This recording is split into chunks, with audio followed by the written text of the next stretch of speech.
Welcome back to GrokTALK. Max Abramson's here. Mike Rogers, Skip Murphy. Thanks to Pete and Jimmy. Of course, Carly Fiorina and Jorge Mesa Tejada, who was on earlier. Don't forget to check us out on Facebook or Twitter. Look for Granite Grok. Like us, share us, and invite people to come and see what we see what we write. Sometimes we talk about what we read. That wasn't a total screw-up of a statement. And listen to the program, please, because I think we provide value to the discussion, and we want to continue to do that now. Max was bringing up an interesting point in the break, and I'd like you to revisit it, sir. We voted on the budget a couple of weeks ago, and normally the Republican Party's been divided. The Democrat-appointed Speaker has been dividing the Republican Party, of course, and I think that has kind of started to fizzle out. There was a complete fiasco over the budget.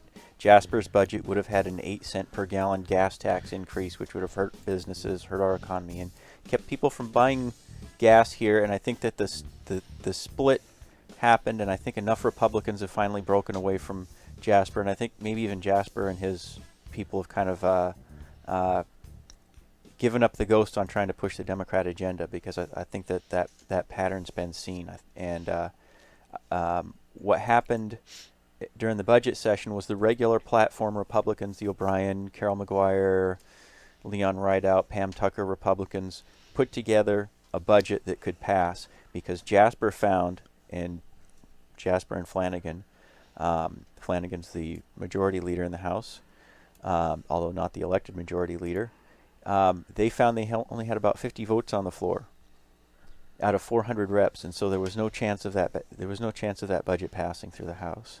So the platform Republicans had to get together, and unfortunately on the floor of the House we had to put a budget together out there in broad daylight. Normally it's all done in caucus. Some people don't like it being done in caucus, but when you're making sausage, you kind of have to just roll up your sleeves and go do it. So the Republican Party has come together in the House. Finally, this Wednesday was the first day ever. It was a short session, 90 minutes, and in pushing the red button and the green button, Democrats have finally gotten frustrated. They are seeing the Republican Party in the House vote Republican. Now, there are narrow majorities on some of these bills. One was 168 to 164. So every person's vote counts. Yes. We've had, I think, 3 or 4 votes on the floor. No, we've had more than that. We've had almost half a dozen votes on the floor that came down to about 4 votes or less. So every single state rep race matters. Even the vote initially, the vote between Jasper and O'Brien, if O'Brien had gotten 3 more state representatives there voting for O'Brien would be Speaker, and we would have a real Republican working majority. But now I think people have seen that Jasper and Flanagan really are just pushing the Democrat agenda. Go on, after you. Quick question. With all the votes going on, and you just piqued my interest here, the red button, green button, how many of the actual votes on legislation are being recorded versus those that are just voice votes? Only a handful now are roll called. We usually have 3 or 4, sometimes 5 roll call votes a day. The Democrats behind me and surrounding me are constantly complaining about these roll call votes, and they're speaking out of order. You're not supposed to gripe and complain and speak while we're in the voting mode, and they're doing it during the debate also. They're complaining about all these roll call votes. They keep calling for roll call votes. The platform Republicans are voting for these roll call votes over and over again, and they complain and complain and complain. But we have to do it. If it's a Republican platform issue or something on the gold standard, the New Hampshire Liberty Alliance group, you're going to have someone calling for a roll call every time, and they know that they're going to have it, and they gripe anyway. And It's what amazing. are they griping about? What specifically are they saying about having to push the button? They complain that, it costs money, and it takes time, and we have to wait a minute for members to come back into the floor of reps and take their seats. They complain every single time. It's amazing. It's the same Democrats doing it every time. They just don't want to be held accountable, though. None of that Right. other stuff They don't want the matters. folks back home to know how Democrats are voting. Do they actually ever say, "Gack, we have to be put on the record"? Then they don't like. Yes. They do say that. They hate that. They hate that because they're not voting pro-labor. They're not really even voting progressive like a Teddy Roosevelt progressive. They're voting for big, top-heavy, centralized government, more taxes, more fees, more spending, more controls, any attempt to make life a little bit easier for New Hampshire small business community, they're voting the wrong way. every single time. Not every time, but most of them are voting the wrong way every time.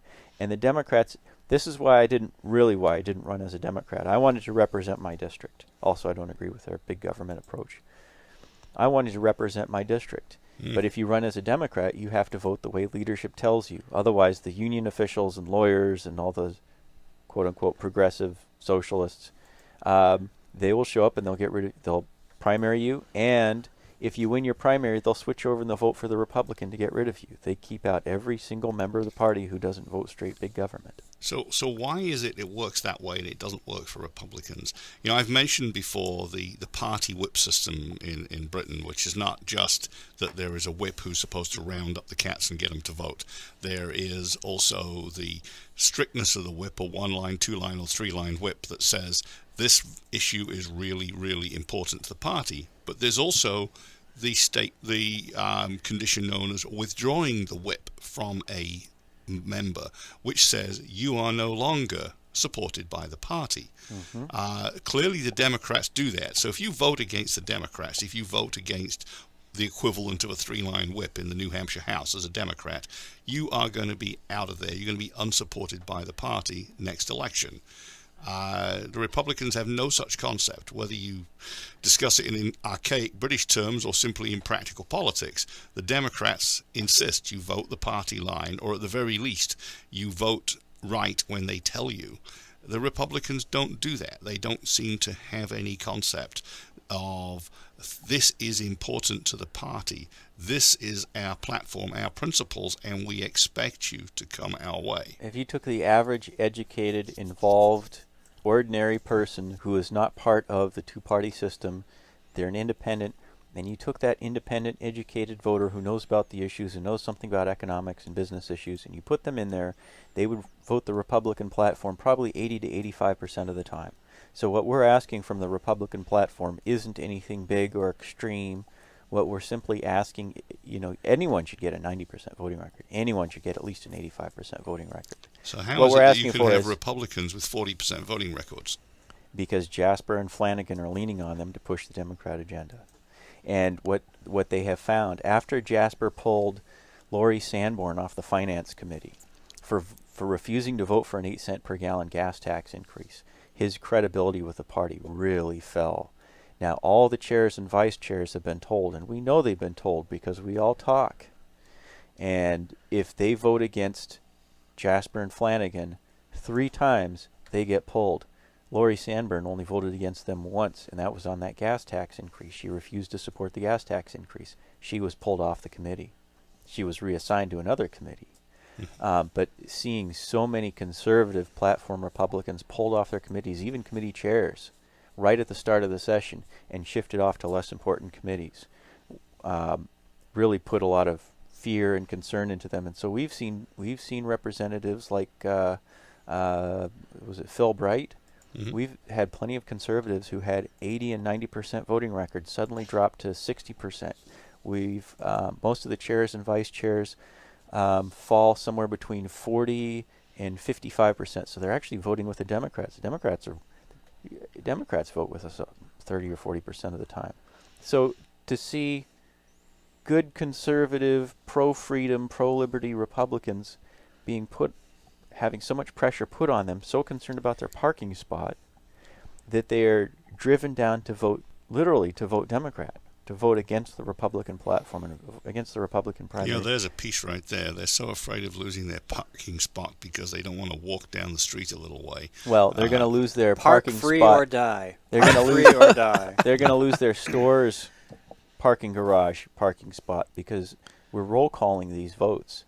And the people back home they're reading in the paper now. My paper, the Hampton Union, publishes the roll called votes. Mm-hmm. So they praised me for voting 99% of the time, which most representatives don't vote 99% of the time. Most don't even vote 90% of the time. I wish they would vote 100% of the time, but especially if they vote with us. But the voters now are seeing the roll call votes, and we're voting on the big issues that people pay attention to: Common Core, Obamacare, the budget, tax increases, fee increases, gun rights, property rights. They're seeing those votes published in the paper, and people are starting to ask, why are some of these Republicans voting with the Democrats all the time? And They're voting the wrong way. Because they're just being short-sighted, which is what a lot of them are. It's about the power and the privilege, and it's not about the people. It's the same problem we see in Washington. They will do anything to maintain their power and privilege, and relatively little to actually serve the voters. I consider myself to be a pro-labor moderate. Yeah. I come from a very union district, and even the non-union folks are very much into labor issues and so forth. My voting record is still over 90%. So if I can get over 90%, anyone should be able to get 90%. There's absolutely no reason, unless you're a raving, hyper-emotional lefty loony, there's no reason to get less than 90% on the HRA platform. And there's no reason to be voting against the gold standard either. Gold standard is New Hampshire Liberty Alliance, and that's your personal freedom issues and your constitutional rights. Those are basic constitutional issues. Those are basic fundamental due process rights. Nobody should be getting a poor score on the gold standard. Right, and it's like the Republican platform. It's eminently reasonable and pro-liberty, and it's exactly what representatives should be voting for, and the party won't even stand up for it. And it's nothing controversial like, I don't know, legalizing hookers for Hillary or something like that. It's nothing far out like that. It's all very reasonable stuff that, once you explain the issue to people, 90+% of the people are going to be with you 90% of the time, and yet we have people running as Republicans, and what are they doing? They're voting with the Democrats because Jasper's telling them to. Or you lose your parking spot. So where is the potential for a vote of no confidence here? It sounds to me... We don't have time. Okay, sorry. Unfortunately. Uh-oh. We're going to get... That's a good question, but we have Kevin Bloom in the next segment, and we can come back and talk about that. Can I mention SB 101? Quick, you got about 10 seconds. SB 101 passed. We were really concerned about it. I guess leadership just withdrew their position on it, and so we were able to get it passed. So Common Core is now, unless Maggie Hassan vetoes it, optional for school boards in New Hampshire. You've got local control again. We'll be right back. Great. Stay tuned.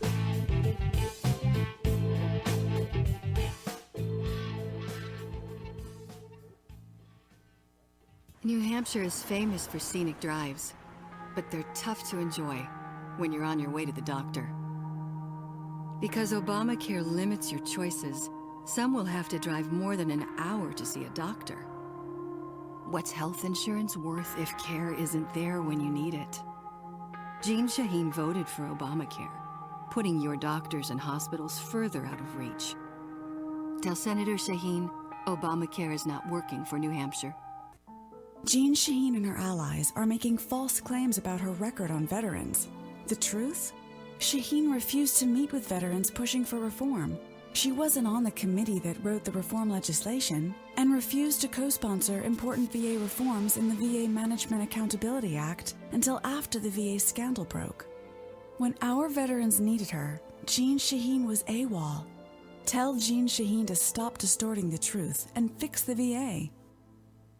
Hi, this is Rich Gerard, host of Gerard at Large in the Morning, the Manchester area's only locally owned, locally operated, focused, and interested riveting radio show, heard live every Monday through Friday from 6 to 9 on 90.7 FM WLMW, New Hampshire Family Radio, and available 24/7 live or archived at GerardAtLarge.com. Be sure to tune in. This is a coalition of New Hampshire taxpayers. We're located at 8 North Main in Concord, New Hampshire. This is a repository for all things conservative and municipal. So if you have a problem in your town, your school, your budget committee, the right to know law, and now at the top of our list is voter fraud. You have a tip for us, some information for us, you want to join or help us out, cnht.org.